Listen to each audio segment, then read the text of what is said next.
Okay, మొదటి ప్రశ్న, దేవుని కుమారుడు ఎవరు? యేసుక్రీస్తు ప్రభు. ఓడను కట్టింది ఎవరు? నోవాహు. యోనా గారిని ఏం మింగింది? చాప. ఆదాము గారి భార్య పేరేమిటి? హవ్వ. ఆదాము గారికి ఎంతమంది కుమారులు? ముగ్గురు, కయ్యూను, హేబెలు, షేతు. అబ్రహాం గారి కుమారుడి పేరేంటి? ఇస్సాకు. ఇస్సాకు కుమారుడు ఎవరు? యాకోబు. బైబుల్ కున్న మరో పేరేమిటి? పరిశుద్ధ గ్రంథం. పాత నిబంధనలో ఎన్ని పుస్తకాలు ఉన్నాయి? 39. కొత్త నిబంధనలో ఎన్ని పుస్తకాలు ఉన్నాయి? 27 పుస్తకాలు. బైబిల్ మొత్తంలో ఎన్ని పుస్తకాలు ఉన్నాయి?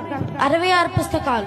కొత్త నిబంధనలో ఎన్ని సువార్తలు ఉన్నాయి? వాటి పేర్లు? 4 సువార్తలు: మత్తయి సువార్త, మార్కు సువార్త, లోకా సువార్త, యోహాను సువార్త. పాత నిబంధనలో ఎన్ని కాండాలు ఉన్నాయి? వాటి పేర్లు? 5 కాండాలు: ఆదికాండము, నిర్గమకాండము, లేవ్యకాండము, సంఖ్యాకాండం, నిత్యోపదేశకాండం. ఏలియా గారికి ఆహారం దేవుడు వేటి ద్వారా పంపించాడు? కాకులు. దేవుని సృష్టి ఎన్ని దినాలు చేశాడు? 6 దినాలు. గొలియాతుని చంపింది ఎవరు? దావీదు. ఇశ్రాయేలీలకు మొదటి రాజు ఎవరు? సౌలు. హన్నా కుమారుడు ఎవరు?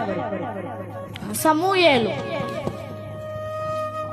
దేవుడు వారిని ఏమని ఆశీర్వదించాడు? మీరు ఫలించి అభివృద్ధి పొందమని. ఇది నిజమా అన్నది ఎవరు? సర్పము. దేవుని ఆజ్ఞను అతిక్రమించింది ఎవరు? హవ్వ, ఆదాము. బైబిల్ గ్రంథంలో ఎక్కువ సంవత్సరాలు బ్రతికిన వ్యక్తి ఎవరు? మెతూషల. ఎన్ని సంవత్సరాలు బ్రతికారు? 969 సంవత్సరాలు.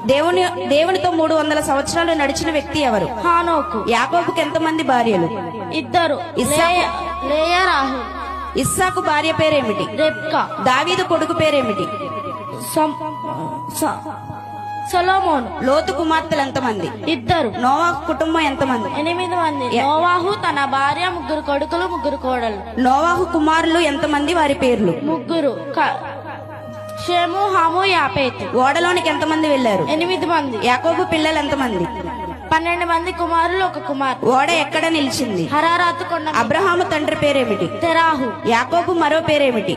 ఇశ్రాయేలు. యాకోబు కుమార్తె పేరేమిటి? దీనా. Very good. మీ అందరికీ నా వందనాలు.